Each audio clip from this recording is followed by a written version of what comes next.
നമസ്തേ. കഥകളതിസാഗരത്തിലേക്ക് സ്വാഗതം. ഇന്ന് നമ്മളിപ്പോൾ പഞ്ചതന്ത്ര കഥകളാണ് പറഞ്ഞുകൊണ്ടിരിക്കുന്നത്. പാടലിപുത്രത്തിലെ രാജകുമാരന്മാരെ പഠിപ്പിക്കുന്നതിന് വേണ്ടി മഹാഗുരുവായ സോമശർമാവ് പഞ്ചതന്ത്രങ്ങൾ, അതിൽ ആദ്യത്തെ തന്ത്രമായ മിത്രഭേദം പഠിപ്പിക്കുന്നതിന് വേണ്ടി പറയുന്ന കഥകളാണ് പറയുന്നത്. ഈ കഥയിൽ ഇപ്പോൾ ദുഷ്ടബുദ്ധിയും ധർമ്മബുദ്ധിയും ഈ രണ്ട് പേരും തമ്മിലുള്ള ഒരു കഥയാണ് ഇപ്പോൾ പറഞ്ഞു വെച്ചിരിക്കുന്നത്. അതെന്താ വെച്ചാൽ അവർ രണ്ടുപേരും ഒരു കച്ചവടത്തിനായി പോയി. ചെട്ടിമാരാണ് അവർ. എണ്ണ കച്ചവടം, തുണിയൊക്കെ നടന്നുകൊണ്ടുള്ള കച്ചവടം, അതൊക്കെ ചെയ്യുമായിരുന്നു. അവരങ്ങനെ അതിന് പോകാൻ രണ്ടാളും കൂടി കച്ചവടം ചെയ്ത് കാശുണ്ടാക്കാൻ തീരുമാനിച്ചു ചെയ്യുമ്പോൾ കാട്ടിക്കൂടെ അങ്ങനെ പോയിക്കൊണ്ടിരിക്കുമ്പോൾ അതിനടുത്തുള്ള ഒരു മൈതാനത്തിലേക്ക് വലിയൊരു വൃക്ഷം അങ്ങ് കാറ്റത്ത് മറിഞ്ഞു വീണു. കട പുഴകിയ വീണ്.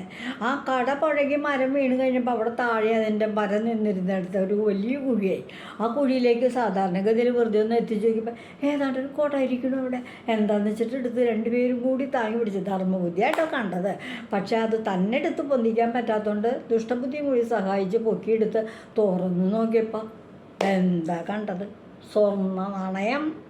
നിറയെ സ്വർണ്ണ നാണയം ആരോ പണ്ട് കാലത്ത് കൊണ്ട് കുഴിച്ചിട്ട് എങ്ങനെ തന്നിട്ട് അവിടെ ഒരു മരവും വെച്ചു. മരം അങ്ങ് വളർന്നു വലുതായി. ഇപ്പോൾ മരം കടപഴകി വീണപ്പോഴാണ് സ്വർണ്ണകുംഭം, നിധികുംഭം കിട്ടിയത്. അപ്പോൾ ഇനി നമ്മളിപ്പോൾ എന്തിനാ കച്ചവടത്തിനൊക്കെ പോണേ? നമുക്ക് എവിടെയെങ്ങാനും ഈ നിധിയൊക്കെ വെച്ച് ജീവിച്ചാൽ പോരെ. അത് കഴിഞ്ഞപ്പോൾ ധർമ്മബുദ്ധി പറഞ്ഞു അത് പാടില്ല, നമ്മൾ കച്ചവടം ചെയ്ത് കാശുണ്ടാക്കാമെന്ന് തീരുമാനിച്ചാൽ അത് അങ്ങനെ തന്നെ നടക്കണം. നമുക്ക് ഈ നിധി സൂക്ഷിച്ച് വെക്കാം, എന്നിട്ട് വന്നിട്ട് ഇതെടുത്തിട്ട് ഇതുകൂടി കൂടി ചേർത്ത് സുഖമായിട്ട് ജീവിക്കാം. എന്നാൽ ശരിയെന്ന് പറഞ്ഞു. അങ്ങനെ അവർ ആ നിധി കുംഭം മറ്റൊരിടത്ത് കൊണ്ടുപോയി കുഴിച്ചിട്ട് ഒളിച്ച് വെച്ചിട്ട് പോയി കച്ചവടത്തിന്. രണ്ടാളും രണ്ട് വഴിയൊക്കെ പോയി. ധർമ്മബുദ്ധി ദുഷ്ടബുദ്ധി കുറച്ച് കഴിഞ്ഞപ്പോൾ ഉണ്ടല്ലോ തിരിച്ചു വന്ന് ഈ കുമ്പെടുത്ത് വേറെ ഒരിടത്ത് കൊണ്ട് കുഴിച്ചിട്ടു. മറ്റേ ആൾ ഒക്കെ രണ്ടും കൂടി കച്ചവടം കഴിഞ്ഞാൽ അവർ പറഞ്ഞ കരാറനുസരിച്ച് തിരിച്ചു വന്ന് ഇനി നമുക്ക് നിധി എടുക്കാം എന്ന് കരുതി തിരിച്ചു ചെന്നപ്പോൾ നിധിയുണ്ട് അവിടെ. നിധി അതിന് മുമ്പേ വന്ന് ദുഷ്ടബുദ്ധി മാറ്റിക്കൊണ്ട് പോയില്ലേ. അപ്പോൾ ഒരു കാര്യമാണ്, ദുഷ്ടബുദ്ധി നേരെ അയ്യോ നമുക്കിനിയിപ്പോൾ എന്താ ചെയ്യുക, നമുക്ക് രാജാവിൻ്റെ അടുത്ത് പോയി പരാതി പറയാമോ. അങ്ങനെ രാജാവിൻ്റെ അടുത്ത് പറഞ്ഞപ്പോൾ രാജാവ് പറഞ്ഞു മന്ത്രിയോട് ഈ കേസ് കൈകാര്യം ചെയ്യാൻ. അങ്ങനെ മന്ത്രി രണ്ടാളെയും വിസ്തരിക്കാനായിട്ട് ഇവരുടെ അച്ഛനുണ്ട്, ദുഷ്ടബുദ്ധിയുടെ അച്ഛൻ വീട്ടിലുണ്ടായിരുന്നു. അപ്പോൾ ദുഷ്ടബുദ്ധി വേഗം ചെന്ന് അച്ഛനോട് പറഞ്ഞു, അച്ഛാ അച്ഛനെ രാജാവിൻ്റെ അടുത്ത് ഞങ്ങൾ ഇന്നെ പോലെയൊക്കെ ഉണ്ടായി പറഞ്ഞിട്ടുണ്ട്. അപ്പോൾ അവിടെ ചെന്ന് അച്ഛൻ ഒരു മധ്യസ്ഥത പറയാനായിട്ട് വരണം. അങ്ങനെ പറയുമ്പോൾ ധർമ്മബുദ്ധിയാണ് ആ നിധി കുമ്പ് എടുത്ത് കൊണ്ടുപോയത്, അച്ഛൻ കണ്ടു എന്നൊന്ന് പറയണം, എന്നാലേ എനിക്ക് രക്ഷ കിട്ടുള്ളൂ. അപ്പോൾ നമുക്ക് രണ്ടാമതും കൂടി ആ നിധി അങ്ങോട്ട് പങ്കുവെച്ചെടുക്കാം, അച്ഛനും മോനും കൂടിയിട്ടേ എന്നിങ്ങനെ പറഞ്ഞു. അതുകൊണ്ട് അത് ശരിയല്ല കുട്ടി, അങ്ങനെ നമ്മൾ ചെയ്യണത് ശരിയല്ല. കാരണം നമുക്ക് രക്ഷപ്പെടാൻ വേണ്ടിയിട്ട് നമ്മൾ മറ്റൊരു ശത്രുവിനെ ഒരാളെ കൂടെ ശത്രുവാക്കി കൊടുക്കുകയല്ലേ. അപ്പം നമ്മുടെയും കൂടി വംശം ഇങ്ങനെയൊക്കെ പാപം ചെയ്യണമെങ്കിൽ നമ്മുടെ വംശം കൂടി നശിക്കും. പണ്ട് ഒരു കൊക്കിൻ്റെ കഥ ഞാൻ പറയാം. ആ കഥയിലെ വംശം നശിച്ചു പോയ കഥയാണ്. അത് ഞാനിപ്പോൾ പറയാമെന്ന് പറഞ്ഞാൽ ഞാൻ ഇന്നിവിടെ പറയാൻ പോകുന്നത് ദുഷ്ടബുദ്ധിയോട് അച്ഛൻ പറഞ്ഞു കൊടുക്കുന്ന കൊക്കിൻ്റെ കഥയാണ്. ഒരു കാട്ടിലൊരു കൊക്കുണ്ടായിരുന്നു. ആ കൊക്ക് മുട്ടയിടാതായി. മരത്തിൻ്റെ പൊത്തിലാണ് കേട്ടോ മുട്ടയിടുന്നത്. മരത്തിൻ്റെ പൊത്തിൽ പെൺകൊക്ക് സമയത്ത് ചെന്ന് ഇരുന്ന് മുട്ടയിടും. അത് കഴിഞ്ഞ് മുട്ട അവിടെ ഇരുന്ന് കഴിഞ്ഞിട്ടൊക്കെ പിറ്റേ ദിവസം അല്ലെങ്കിൽ അതിൻ്റെ പിറ്റേ ദിവസം വന്ന് ഈ മുട്ട കാണില്ല. മുട്ട ആരെടുത്തുകൊണ്ടോണം? മരത്തിൻ്റെ പൊത്തിൽ വെച്ചിട്ടുള്ളത് എന്നൊക്കെ വിചാരിച്ചു. പിന്നെ നോക്കി കഴിഞ്ഞപ്പോൾ എങ്ങനെയാണെന്ന് ഒരു പിടുത്തമില്ല. വലിയ വിഷമായി. ഈ കൊക്ക് തൻ്റെ മക്കളൊക്കെ മരിച്ചു പോവല്ലേ എന്ന് വിചാരിച്ചിട്ട് കൂട്ടുകാരനായ ഞണ്ടിനോട് ഈ കഥ പറഞ്ഞു. അപ്പം ഞണ്ട് പറഞ്ഞു മരത്തിൻ്റെ തൊട്ടിലതെ. ഞണ്ട് അവിടെയൊക്കെ ഇങ്ങനെ വിസ്തരിച്ച് നിരീക്ഷിച്ച് ചുറ്റുമൊക്കെ നോക്കിയപ്പോൾ മരത്തിൻ്റെ ചോട്ടിലുണ്ടൊരു പൊത്തിരിക്കണം. ആ പൊത്തിൻ്റെ അകത്ത് ഒരു സർപ്പരിക്കുന്നുണ്ട്. ആ സർപ്പത്തിൻ്റെ പൊത്താണത്.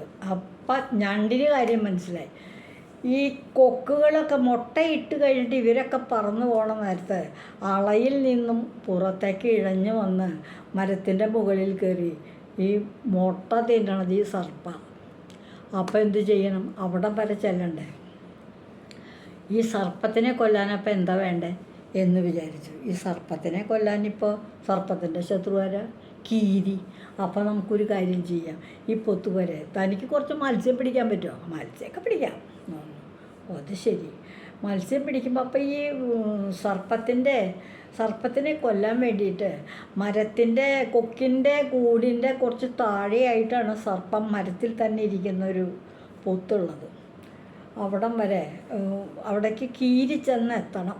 കീരി ചെന്ന് എത്തിയാൽ ഈ സർപ്പത്തെ പിടിച്ച് തിന്നോളൂ, സർപ്പത്തെ കൊന്നോളൂ, അതുറപ്പാണ്. അത്രയ്ക്ക് പോകണം, നമുക്ക് പറ്റണം. അതിനിപ്പോൾ അതുവരെ സർപ്പം ഇരിക്കുന്ന സർപ്പത്തിൻ്റെ ആ പൊത്തിൻ്റെ അവിടം വരെ മരത്തിൻ്റെ ചോട്ടിൽ നിന്ന് ഇങ്ങനെ മത്സ്യത്തെ നിരത്തി അങ്ങോട്ട് ഇടുക. അപ്പം കീരി വരുമ്പോൾ മത്സ്യം കാണും. മത്സ്യം തിന്ന് അങ്ങനെ സർപ്പത്തിൻ്റെ പൊത്തിനടുത്തെത്തുമ്പോൾ തീർച്ചയായിട്ടും ഈ സർപ്പത്തിനെ കാണും. അപ്പോൾ സർപ്പത്തിൻ്റെ കഥ കഴിഞ്ഞത് തന്നെ. അതേപോലെ കൊക്ക് മത്സ്യം കൊണ്ടുവന്നു, കാണാവുന്ന വിധത്തിൽ മത്സ്യം സർപ്പത്തിൻ്റെ പൊത്ത് വരെ ഇട്ടു. കീരി കാണുകയും ചെയ്തു. കീരി വന്ന് നോക്കുമ്പോൾ നല്ല ഉണക്ക മത്സ്യം കിടക്കണു. പിടിച്ചു കൊണ്ടുവന്നിട്ട് ഇതിവിടെ ഇങ്ങനെ കിടന്നിട്ടുള്ള മത്സ്യം തീറ്റൊന്നും കഴിഞ്ഞിപ്പോൾ എങ്ങും പോകുന്നു വേണ്ട, ഇതങ്ങോട്ട് തിന്നാൽ പോരെ. അങ്ങനെ തിന്ന് കൊച്ചു മീനുകൾ അങ്ങോട്ട് നിരത്തിയിട്ടേക്കുക. മത്സ്യങ്ങൾ തിന്ന് പൊത്തിൻ്റെ അടുത്ത് എത്തിക്കഴിഞ്ഞപ്പോൾ അത് ശരി, ഇതിൻ്റെ അകത്ത് ഒരാളുണ്ടല്ലേ എന്ന് പറഞ്ഞ് കീരി അതിനെ കടിച്ച് ആ സർപ്പത്തെ കടിച്ചു കൊന്നു. അത് ശരിയാ. അത് കഴിഞ്ഞിട്ട് അവിടെ അങ്ങനെ ഇരുന്നിട്ട് നോക്കുമ്പോൾ ഇതെന്താ ഈ തൂങ്ങി കിടക്കണേ മരത്തിൻ്റെ മറ്റൊരു കൊമ്പത്ത്? ഇതൊരു പക്ഷിക്കൂടല്ലേ, നോക്കട്ടെ എന്ന് കരുതി അവിടെ ചെന്നപ്പോഴെന്താ സംഭവം? കൊക്കിൻ്റെ മുട്ടയുണ്ട്, പെൺകൊക്ക് അവിടെ ഇരിക്കണമുണ്ട്. കീരിക്ക് നല്ല കുശാലായി. മീൻ തിന്ന് അവിടെ എത്തിയപ്പോൾ സർപ്പത്തിനെയും കൊന്നു കഴിഞ്ഞ് നോക്കുമ്പോൾ പക്ഷിക്കൂട്. നേരെ പക്ഷിക്കൂട്ടിലേക്ക് അങ്ങോട്ട് കയറി. അവിടെ ചെന്ന് ആദ്യം തന്നെ അമ്മക്കൊക്കിനെ അങ്ങോട്ട് തിന്നു. അത് കഴിഞ്ഞിട്ടോ പിന്നെ മുട്ടയും തിന്നു.